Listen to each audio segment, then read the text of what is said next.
Justice for world human rights council national chairman doctor Kuppula Vijay Kumar గారి ఆదేశానుసారము ఈరోజు ముదోల్ తాలూకా MLA గారు రామారావు పటేల్ గారికి మా యొక్క వినతి పత్రము ఏమనగా బాసరా త్రిబుల్ ఐటీలో ప్రతిష్టాత్మకమైనటువంటి విద్య కోసము ఉన్నత విద్య కోసము ఎందరో మంది విద్యార్థులు తల్లిదండ్రులు ఎన్నో ఆశలు పెట్టుకొని చదివిస్తూ ఉంటే అక్కడ ప్రతి సంవత్సరము కనీసం 2 నుంచి 3 సార్లు అవాంఛనీయ సంఘటనలు అనేటువంటి ఎదురవుతున్నాయి. ర్యాగింగ్లు, ఆత్మహత్యలు, ఫుడ్ పాయిజన్ కేసులు. కాబట్టి ఇటు విషయంలో ఎమ్మెల్యే గారు అయినటువంటి గౌరవనీయులైన రామారావు పటేల్ గారు వారి యొక్క గొంతుకను అసెంబ్లీలో వినిపించి విద్యార్థుల యొక్క బంగారు భవిష్యత్తును వజ్రంలాగా మార్చాలనేటువంటి ఆలోచనతో మా హ్యూమన్ రైట్స్ తరఫున మీకు తెలియజేస్తున్నాం sir.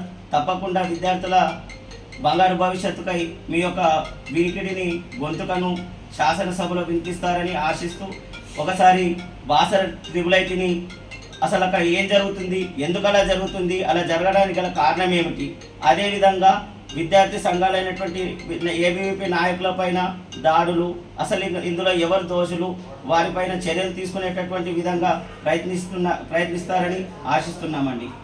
Thank you so much sir. Social justice for world human rights council వాళ్ళు నా దగ్గర రావడం జరిగింది. మొన్న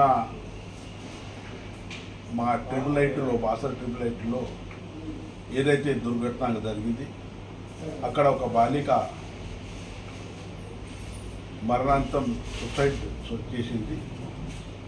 దానికోసం అక్కడ పోయిన ఏబీవీపీ పిల్లగాళ్ళ మీద దాడులు, అక్కడ చేసిన అన్యాయానికి ఖచ్చితంగా ఈ పోరాటానికి నేను అసెంబ్లీలో దీని మీద క్వశ్చన్స్ రేజ్ చేస్తానని ఈ హ్యూమన్ రైట్స్ వాళ్ళకు చెప్పడం జరుగుతుంది.